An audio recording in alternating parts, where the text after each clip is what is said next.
Buenos días, soy María del Valle Salazar Jiménez, doctora en Educación de la UPEL Instituto Pedagógico de Maturín, y presento los resultados de mi investigación titulada Entre la escolástica y la posmodernidad, hacia una ontoepisteme transcompleja en la investigación social contemporánea.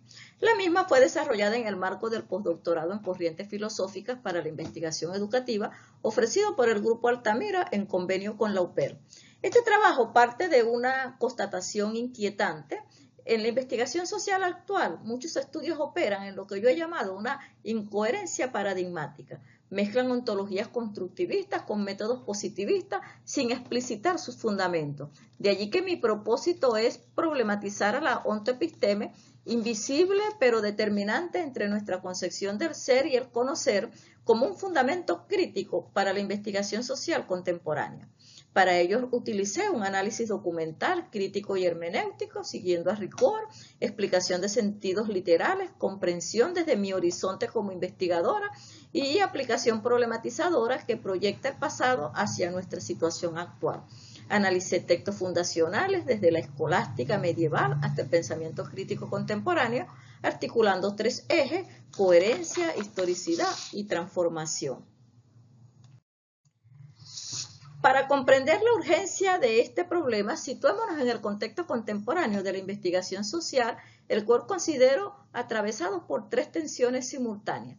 Primero, la saturación algorítmica. Vivimos en la sociedad de la información, donde la búsqueda de la certeza se ha trasladado del cogito cartesiano al dato algorítmico. Investigadores delegan cada vez más la toma de decisiones a sistemas predictivos, asumiendo una objetividad que es en realidad una construcción técnica.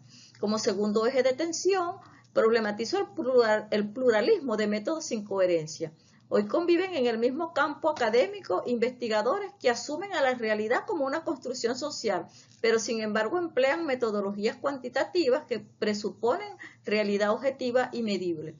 De allí que esta crisis la considero que no es meramente metodológica, sino que epistemológica y ontológica, ya que investigamos sin explicitar qué entendemos por realidad ni para qué estamos produciendo conocimiento.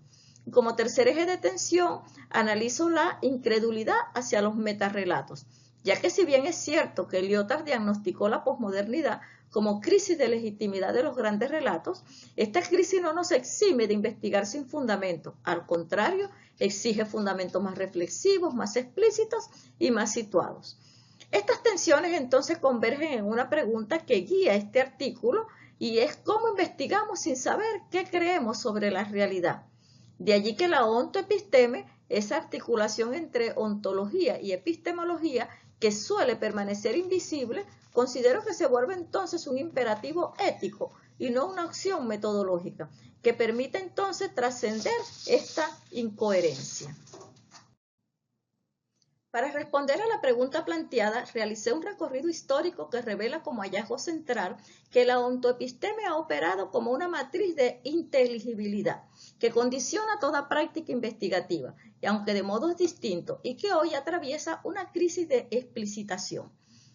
Para ello se tomaron tres momentos problematizadores para este análisis. En un momento uno, la función coordinadora de la ontoepisteme. Aquí Heidegger y Popper, desde posiciones distintas, convergen en señalar que toda investigación parte de decisiones ontológicas, bien sea implícitas o explícitas. Y cuando no explicitamos entonces nuestra ontología, operan lo que Guba y Lincoln denominan paradigmas tacitarios. Mezclamos métodos incompatibles sin fundamentos claros y tenemos como resultado lo que he dado en llamar una incoherencia paradigmática. En un momento 2, analizamos el pensamiento cristiano medieval. Y aquí analicé un sistema ontoepistémico que logró coherencia, aunque jerárquica. Una ontología teocéntrica liderada por Agustín de Hipona, que planteaba "nos hiciste, Señor, para ti". Una epistemología dual donde la fe perfecciona la razón, liderada por Tomás de Aquino, y una metodología escolástica como razón en busca de la fe, liderada por Gerson. Esta coherencia, sin embargo, tuvo al final un precio, ya que su rigidez motivó la ruptura moderna. Y analizo también entonces como momento 3 las transformaciones postmodernas. Aquí la ontoepisteme se problematiza radicalmente de la verdad universal al pluralismo legítimo de Lyotard, del conocimiento neutral al saber poder de Foucault y de la fragmentación a la transcomplejidad. Morán con sus tres principios: distinción sin disociación, recursividad y hologramaticidad. Bien, estos hallazgos se articulan en 5 grandes interrogantes que transforman el análisis histórico en orientaciones normativas para la investigación actual, en la idea de que estoy problematizando para comprometer. La primera interrogante: ¿explicitan las investigaciones su coherencia ontoepistémica? Bueno, la evidencia dice que no. Predominan paradigmas tacitarios con consecuencias éticas graves, falsa conciencia metodológica, violencia epistémica, al imponer marcos incompatibles con la naturaleza del fenómeno estudiado e ineficacia práctica. En una segunda interrogante, ¿ha sido reemplazada la verdad única por la pertinencia situacional? Aquí matizó la respuesta. Habermas apunta a una verdad procedimental mediante un diálogo simétrico y no relativismo. Pero yo advierto que pertinencia puede convertirse en un nuevo totalizador neoliberal, donde la investigación termina siendo más bien útil que verdadera. Y tercero, ¿puede el pensamiento cristiano orientar investigaciones hoy? Considero que sí, como un horizonte motivacional secularizable.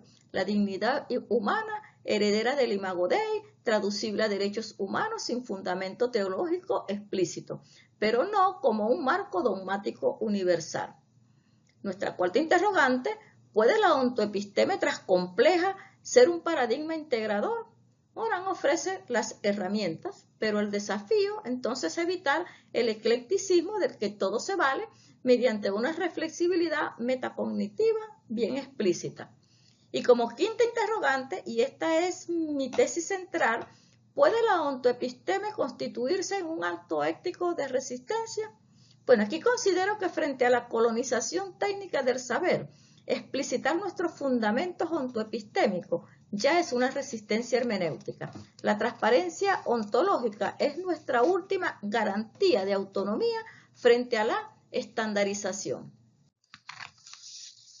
Como cierre, realizo 5 síntesis que condensan la orientación de este artículo respecto a la ontoepisteme.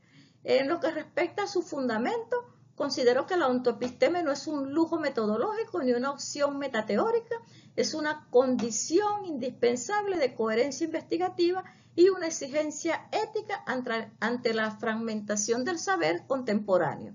Con respecto a su historia, ya vimos que la escolástica ofrece una coherencia secularizable, la dignidad humana como horizonte ético, mientras la posmodernidad exige una reconfiguración hacia lo transcomplejo y el no abandono de la fundamentación.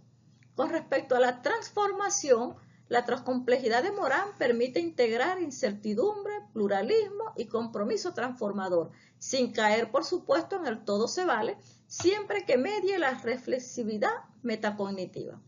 Con respecto a la ontoepisteme como método, la investigación debe asumir la finitud del conocer como condición de posibilidad para un encuentro real con el otro y no una mera técnica de control epistémico.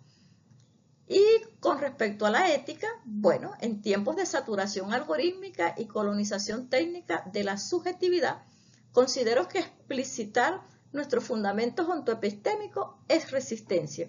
La transparencia ontológica es un acto entonces de libertad y nuestra última garantía de autonomía frente a la estandarización.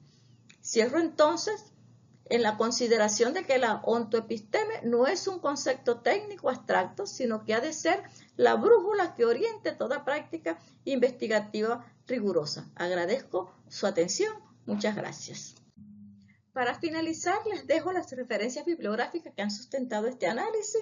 Es fundamental que continuemos investigando, debatiendo y construyendo sobre las bases del conocimiento ya existente para abordar este desafío con la rigurosidad que merece. Nuevamente, muchas gracias.